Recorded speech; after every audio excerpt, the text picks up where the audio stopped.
This is, I think, if I put these are supposed to have 17 people.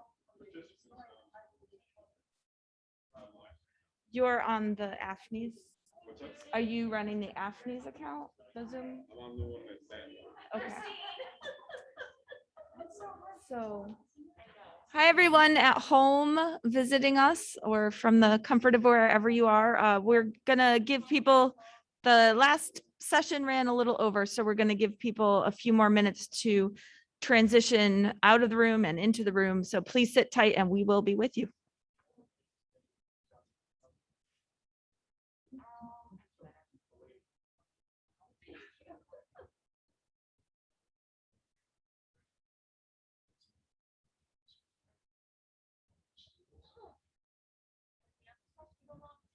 No, he was a little bit, but not as long. Yeah, like 5 minutes. What is yeah.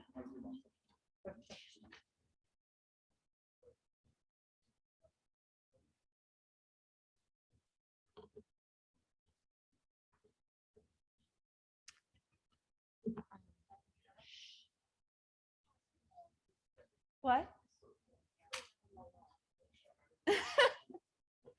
Should we start? There's like 4:36.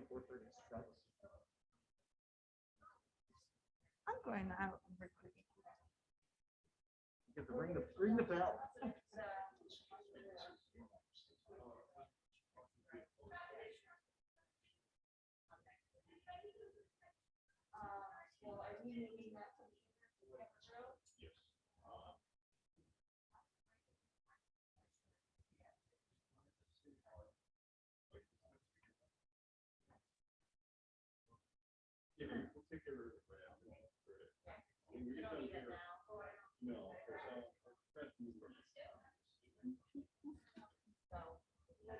Running into the bathroom.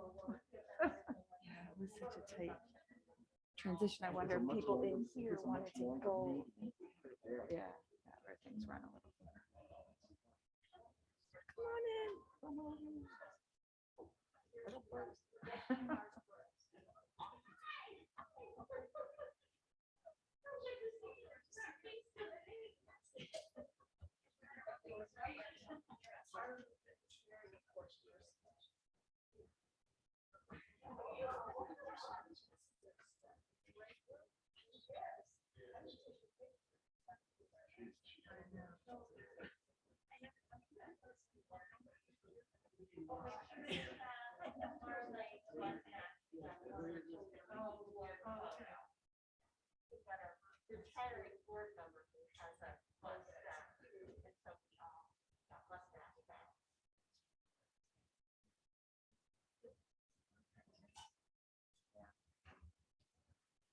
I'm here too.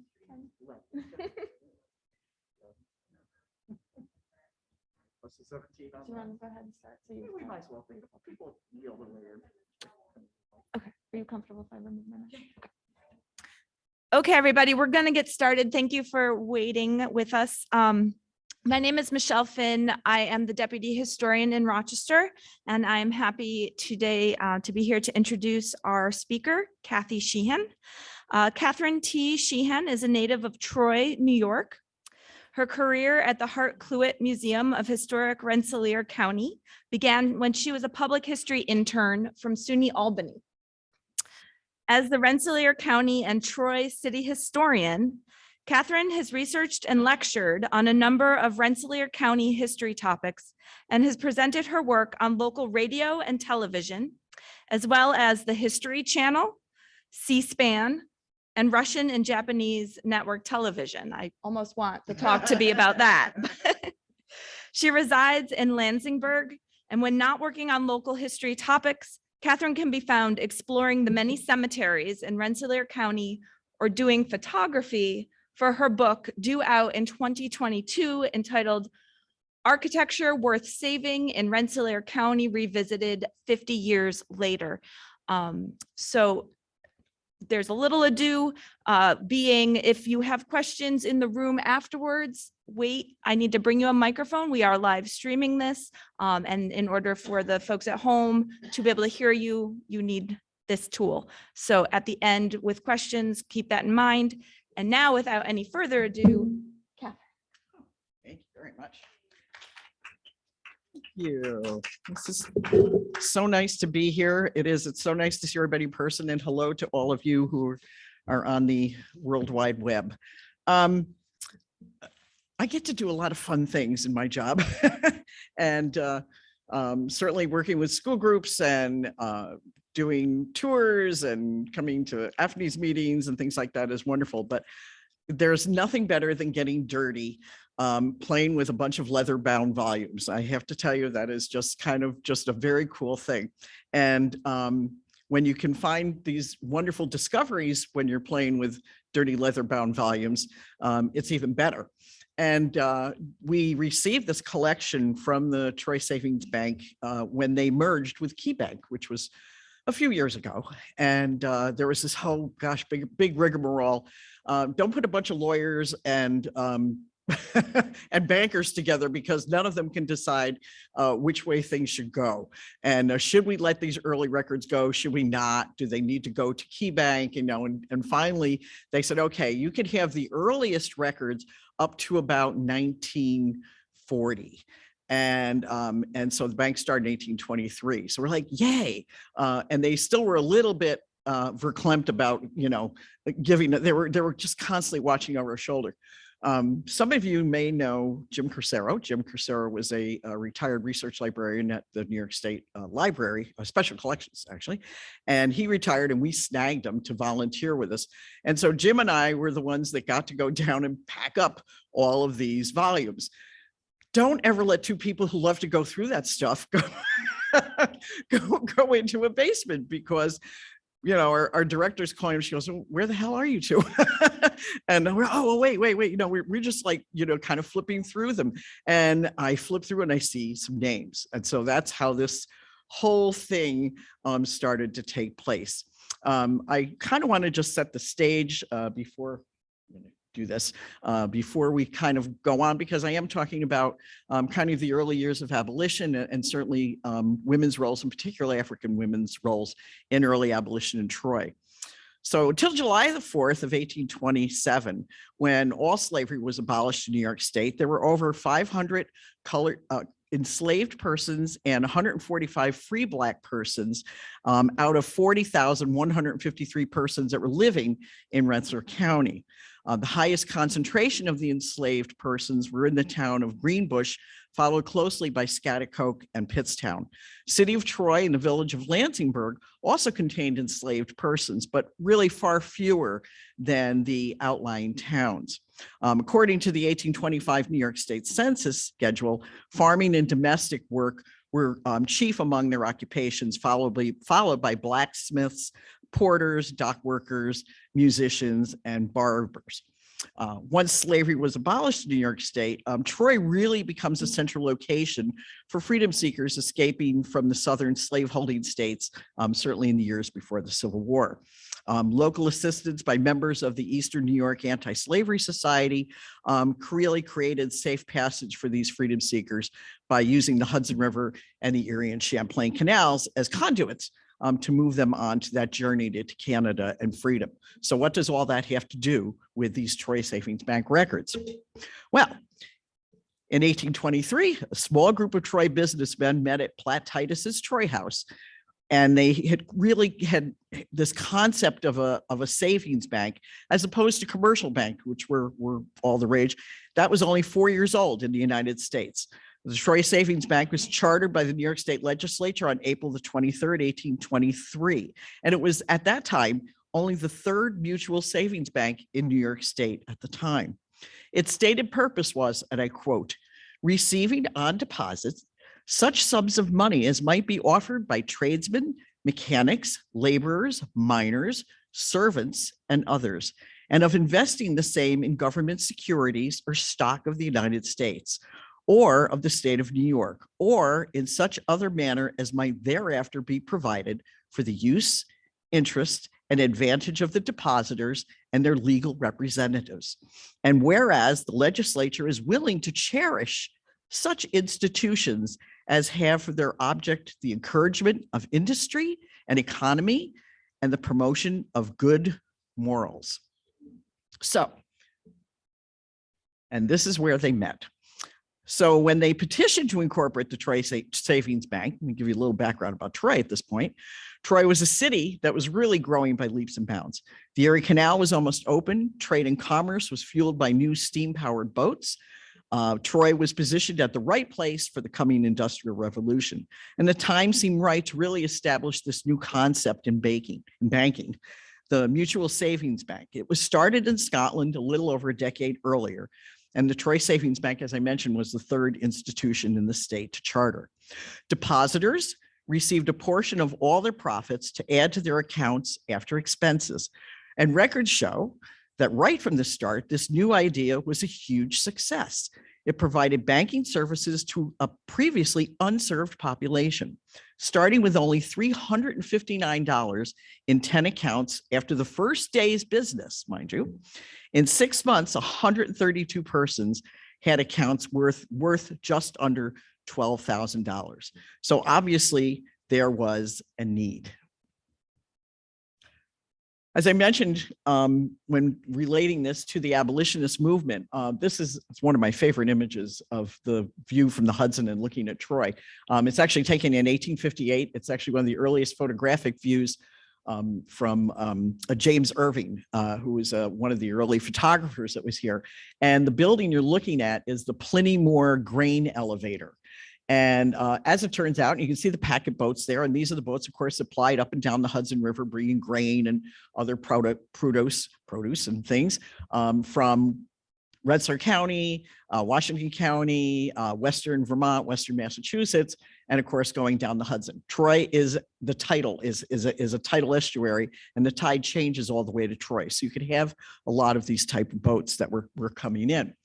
And as it turns out, the man who was running it, Pliny Moore, was secretary of the Eastern Union Anti-Slavery Society. So while things were going in there, he was also bringing in freedom seekers coming up mostly obviously from the South and using the Hudson River as a conduit. And from there, they were going over to, going over to the Troy House, which was just a couple of blocks away. Now, the Troy House was where a man by the name of Peter Baltimore, who was a black barber, and he was a free black man. And actually, you can see this very rare watercolor that we just got a couple of years ago in our collection of him. And then that's his newspaper obit photograph on the right. He is getting jobs, and they were working through this conduit of where these freedom seekers are going to go. But then he also needed a lot of assistance, and it was assistance in the form of certainly the benevolent and fraternal societies. So once New York State really officially abolished slavery in 1827, the Black population in Troy saw a need to establish organizations often called benevolent societies to assist not only the Black residents in Troy as a transition was made, but also freedom seekers who were passing through on their way north to freedom, ultimately to Canada. One of the most important groups that formed to answer that need was the Troy African Female Benevolent Society, which was founded on February the 12th of 1833. And how do we know that? Well, there's the Athenaeum. I get talking about things and I forget that I have photos here. So this is a wonderful view. You're looking down First Street. Those of you familiar with Troy, where the coach is, that is the part of the end of the Troy House. The huge building that you see is the Athenaeum building, and that is the first home of the Troy Savings Bank. But also, it was the home of the Mental and Moral Improvement Association. It was the home of the Troy Female African Benevolence Society. It was the home to the first, ultimately what became the first Troy Public Library. So all of this happens out of this one building, and right next door is Peter and another man by the name of William Rich, who are working this crowd. Now, Peter and William Rich are not only well connected with you know, the freedom seekers coming up, they are well connected with the white communities in Troy, particularly attorneys. One particular man by the name of Martin Ingram Townsend, who is here. So this is the spot. This is the hotbed.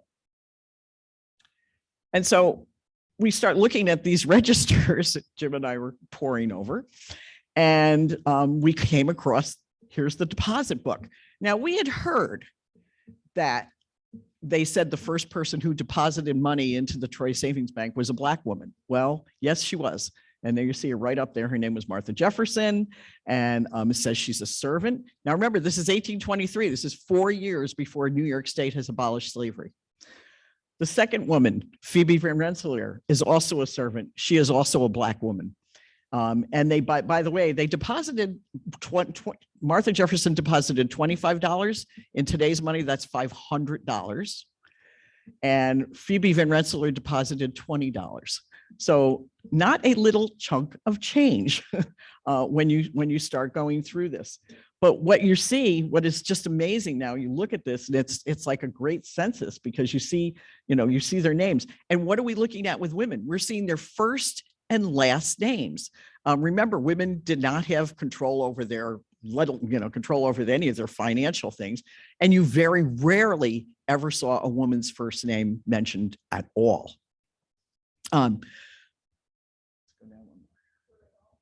So, and this is this is their signature books. So not only do we have the deposit books, we have their signatures as well. And you should be able to find, she's up in there. There's Phoebe Van Rensselaer, and Martha Jefferson's way down there on the bottom of the page. You also notice, of course, you're going to see you see Lucy Van Allen and that X, which was a legal form of documentation as long as it was witnessed, because she was illiterate. And you see that a lot, obviously not just for women. So it's really kind of funny, all the different books that you see, either you see Phoebe's name first and then Martha's name, or Martha's name first and then Phoebe, so they are always 1 and 2. So we have this Troy Female African Benevolent Society. It was founded on February the 12th of 1833. Their stated purpose was, and I quote, "Use our utmost endeavors to enlighten the understanding and cultivate the talents entrusted to our keeping, that by so doing we may, in a great measure, break down the strong barrier of prejudice and raise ourselves to an equality with those of our fellow beings who differ from us in complexion alone," end of quotes. So while the group really focused its energy on helping the Black community living in Troy, they also functioned as a literary society, encouraging education among their members.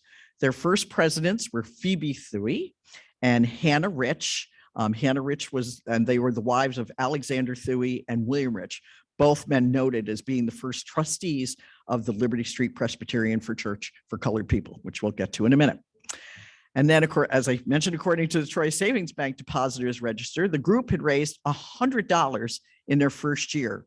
An editorial that appeared in the Troy Daily Whig on June the 12th of 1844 noted their 12th anniversary held in the Washington Market Hall.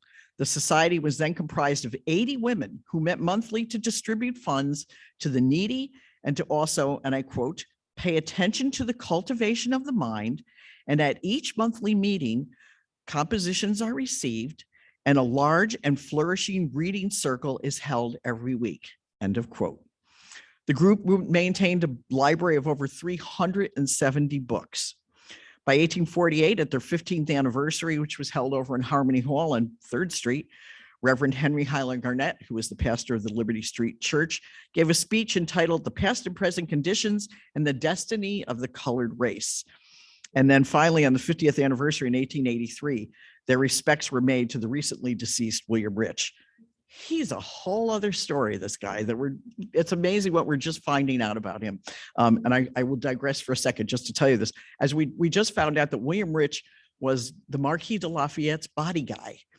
And when Lafayette was on his grand tour coming into Troy, William Rich meets Peter Baltimore and he said, "I'm not going with you anymore. I'm staying right here." And he does. And he makes incredible contributions after that. So we're finding more and more about William Rich. It's really exciting. And his wife, who was also Hannah. who was very much involved in these. Also within that building, go back just so you can see that. There, back in the building, again, the tallest one there you see in the center. Other societies, of course, the Mental and Moral Improvement Society, the APHNYS was home, of course, of the Troy Savings Bank, and the abolitionist newspapers, the Watchman, the Clarion, and the Colored American all came out of that building. And then there was also a United Sons and Daughters of Zion's Benevolent Society, which also worked for the relief of its destitute members. Here is the cash book. And if you look right at the very kind of the first third there, you will see, and if I hit the technicality, I figure out how to know how to put coloring on that, but I don't. But you'll see the Female African Benevolent Society listed in that space. Here's yet another page, and this is where I get really excited. So can I take this off of here a second so I can point this out? No, probably not. That's okay. Yes, I can. Maybe not. I won't. I don't want to get in the way. No, it's okay. Let me just move over. Hold on, people, because you're going to say. No, it's okay. I just want to. Kathy, you need to use the microphone for the virtual screening. There we go. Okay.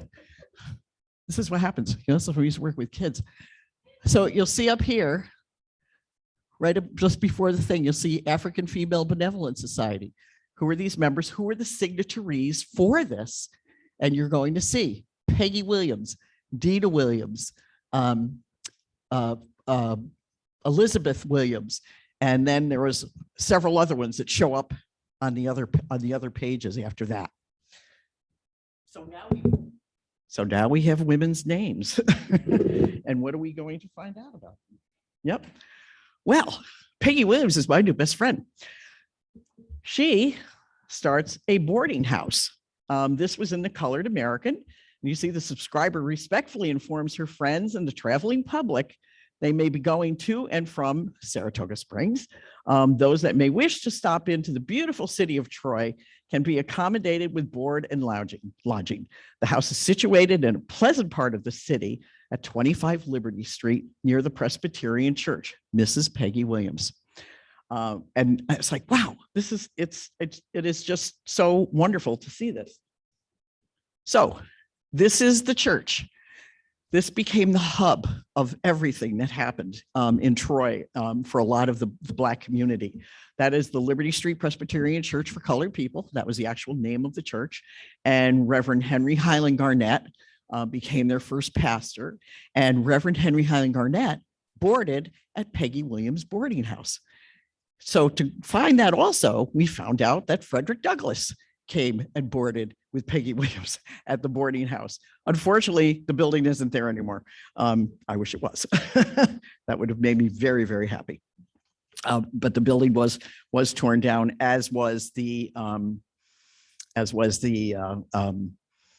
church. The church actually survived into the 20th century to around the 1920s, and then they moved into a former German Methodist church, and the congregation was there until 1963. And then in 1963, they merged with Oakwood Presbyterian Church, and that congregation only just stopped in about 2 years ago.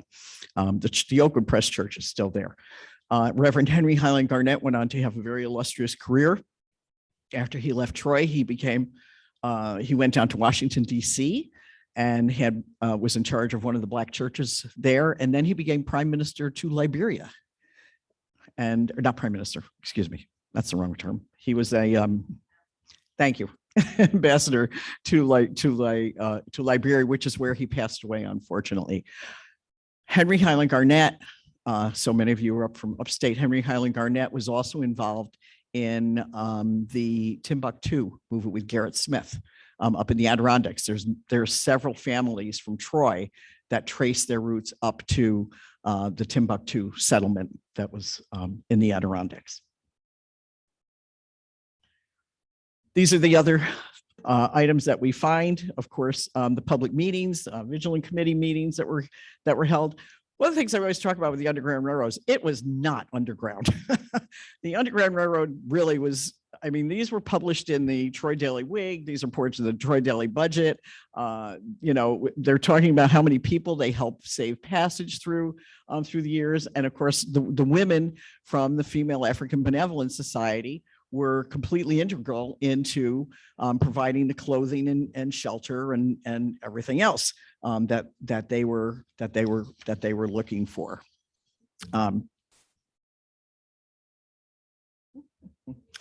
When they had that meeting on their anniversary, the large building you see with the cupola was the Washington Market, and it was there that they had the some of the first earliest schools for the African American adults and children who are living here. Let me just find where'd my education go?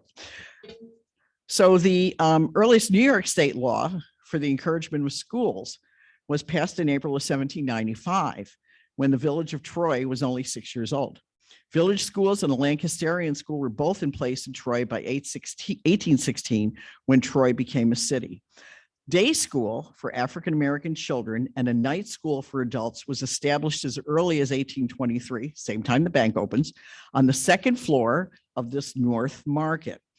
Which was near Grand Division Street. So if any of you have been down to the Historical Society, it was just 2 blocks below where we are now. The Washington Market, located on Second near Division, was built in, this one particular building was built in 1841, and the school then moved to the upper floors. Tuition was charged, but financial assistance was provided through subscriptions through the Troy Female African Benevolent Society. And according to the report that we found in the Board of Education in a very dusty corner of the Troy Public Library, the schoolroom was 35 by 50 feet and seated 100 students. An average of 50 to 84 students were enrolled at the school. A second school was organized in the late 1830s at the Liberty Street Presbyterian Church. And to assist with the cost of that school, Alexander Thuey's wife, Hannah, a black carpenter, provided the board for the teacher, and William Rich, Lafayette's bodyguard, augmented the teachers' salaries if tuition costs proved inadequate. Thuey and the others were instrumental as leaders in the community, but certainly it was William Rich who was also lobbying for the school. One of the other ladies that we found as we kept going through, 2 other names kept popping up. One of them was Mary C. Boastman, and her sister Ada Boastman. Now they were freeborn. They had been in Troy. Their father had been an escaped freedom seeker from South Carolina. Mary Boastman, let me start with her. Mary was born in 1841, freeborn in Troy. She became an assistant teacher at this colored school in 1864. In 1866, she became the first assistant with Ada as a second. What was really interesting is that the Board of Education she was completely qualified to be a principal, and they would not appoint her as a principal. So they left the position vacant for the entire time. In 1868, she did resign, and she moved to New York and kind of disappeared. And then we don't actually know when she died, but we do know that she's buried up in Oakwood Cemetery, because I just found her stone the other day, and they're digging up the record. Now, her sister, Ada, who also was on the running lists of signatories with the Female African Benevolent Society as it kept going, she was freeborn and was distinguished for proficiency in spelling in her school as early as 1862. I don't know what the rest of you, but if you haven't gone on to FultonHistory.com or the newspapers, what a gold mine, especially now that you have the names. So although Troy School District did not allow students of the colored school to continue their education, Ada took the high school entrance exam and was accepted as a student. She graduated from the Troy High School in the summer of 1865 and read her essay entitled, and I quote, "Difficulties, a Spur to Genius," end quote, which described her struggles as a black student at the ceremony. In time for the upcoming school year, she became licensed as a second assistant grammar teacher. She began her teaching career at this colored school in 1866, shortly before the opening of its new building. There we go. Short before its new building called the William Rich School. Ada continued to work under her sister Mary, until 68 when Mary resigned and Ada was voted into the first assistant position. Despite her academic talents, Ada also put effort into the arts, with the Buffalo newspaper claiming she had rare artistic ability after seeing an exhibition of her pictures. She taught at the William Rich School until 1876, which was the year that they actually integrated the schools into the Troy public school system. And then she moved to Washington, D.C., where she worked in Washington, D.C. as a teacher, and then eventually moved to Philadelphia. She then married a man by the name of Andrew Johnson Jones, who was a real estate agent. And she then ended up working as a housekeeper until her death at the age of 68. So the Bozeman sisters are interesting. So the curved building that you see, it is with the gable end facing the street. That was the William Rich School up on the second floor. And so that is a place where she taught after they left the Washington Market. And let me go back to this. You'll see the Sunday school notices about Mary Bozeman, about her sister doing singing and things like that, which was also very cool. We also found, and this, the other person that's been getting very dirty, looking at the leather biome, some of you may know Dr. Jennifer Burns. Jennifer's been doing a lot of research on early Troy history in the Black community after she did her doctorate, and she teaches at SUNY Albany. And she found some interesting excerpts, and I just wanted to read to you about what she found about the Sunday School Association. And I quote, "In 1816, the White Sunday School Association of Troy reported free Black Trojans, most of them former slaves, actively pursuing education as one of the first activities in self-help community uplift, which would remain an integral component of their abolitionists. When the association initiated a citywide school program, free Blacks voiced an urgent desire for a school. Although skeptical, the association opened school number 4 for colored people, reporting a first day attendance of 90 pupils, ranging in age from 5 to 60 years old. At the end of the first year, the association's annual report concluded, the situation in life of this class of people prevents their application to study during regular weekly school hours, so the majority were only able to attend on the Lord's Day. But their deep commitment to education was witnessed in their continued desire to learn, to read and write, and their progress surpassed expectation. Out of the 4 schools in the city, no school can exhibit better order, greater solemnity, or more intense application than is witnessed at the colored school." So they really did receive, they did end up having a lot of financial difficulties at the William Rich School. At the William Rich School. And when they named it, William Rich was really upset. He said, "I don't want to have a school named after me that is still a segregated school." And it wasn't what he wanted. And he said, and his wife Hannah had said the same thing. It's not what she wanted either, but the city insisted, and it did go till, but yeah, like I said, 1876 before all the schools, they were integrated back into the public school system. So what happened to all these things? The African Female Benevolent Society folded in 1883, and the Troy Public Library became the Troy Public Library that we might know today, although I'm sorry I did not put a current image of it in there. That does still exist. And the bank in the Athenaeum in 1875 left the First Street location and built this amazing grand structure on the corner of 2nd and State Street, designed by George B. Post. And they also put in a music hall, which is one of the most acoustically perfect music halls in the world. And all these records were sitting in the basement of this space. And that is where we found them all. And here it is. This is, because I like this picture better. I love the cars going sitting crooked on State Street. This was after they did a redo and they moved the stairway. So pretty much looks exactly the same now. It is a National Historic Landmark. The Troy Savings Bank, by the way, did not get merged with Key Bank until, it was about eight years ago, I think, when that finally actually happened. So they stayed as this People's Bank for a really long time. And what was and what has been fascinating now as we keep going through all the rest of these ledgers is every single, the next group that came in, the Irish, the Ancient Order of Hibernians, they put their money in the Troy Savings Bank. When the German community came in, they put their money in. The Italians, the Polish, everybody, all the fire companies, they all had that. And so everybody is listed on these. So it is, again, it's just, we have not even begun to hit the tip of the research possibilities that are involved with this collection that we have now. So questions, comments, anything? Yeah. Yeah. Oops, just coming around. Wait a minute, just coming around because we have all our fun people on online. Thanks. It's on. I just, well, first of all, it's very exciting. I also love getting filthy dirty in archives, and when there's a door at someplace closed and they say, oh, we don't know what's in there, I'll say, well, I volunteer to help you To go figure in. out what's in there.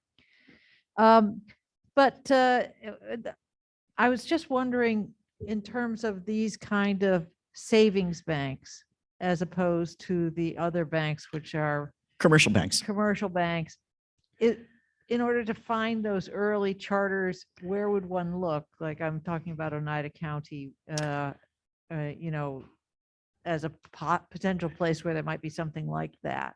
Well, they had to file with the New York State Legislature. Now, whether those early records survived the 1909 fire or not, that's a whole other story. However, the very first, let me go back here.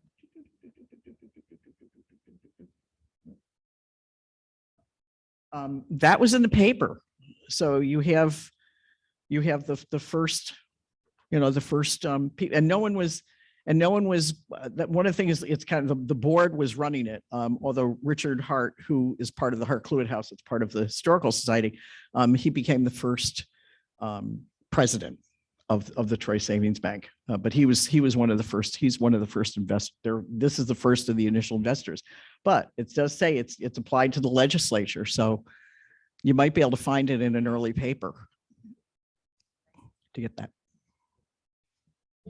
Over here. The Oswego County Clerk's Office does have some incorporation. They made a list of incorporation. I don't know if they do banks, but they did businesses. At least it might be there. That was fabulous. That's so exciting. It's very exciting. I yeah. know. I get really excited Oh, over this it's stuff. thrilling, isn't it? Yeah. I have two questions. First, do you know if then these people who incorporated it, any of them have connections to abolitionism? Yes, we know that, although, well, someone told me, you know, this is one of those, you know, those great rumors that Richard Hart wrote checks, and I don't discount that. He wrote checks to the Abolitionist Society for clothing for the freedom seekers.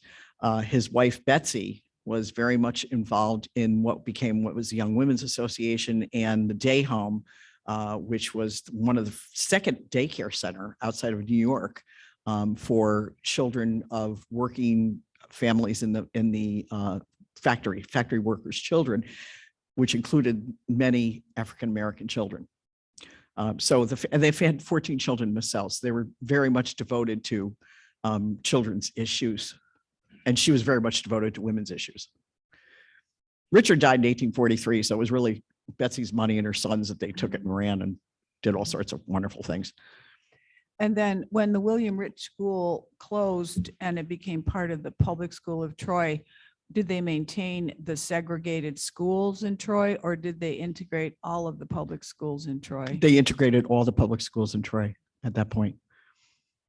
Thank you. Yeah, you're welcome. Any other questions?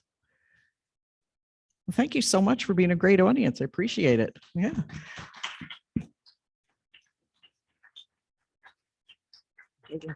I'll be here till Wednesday. So.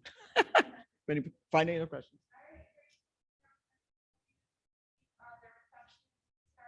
15 minutes. 15 minutes.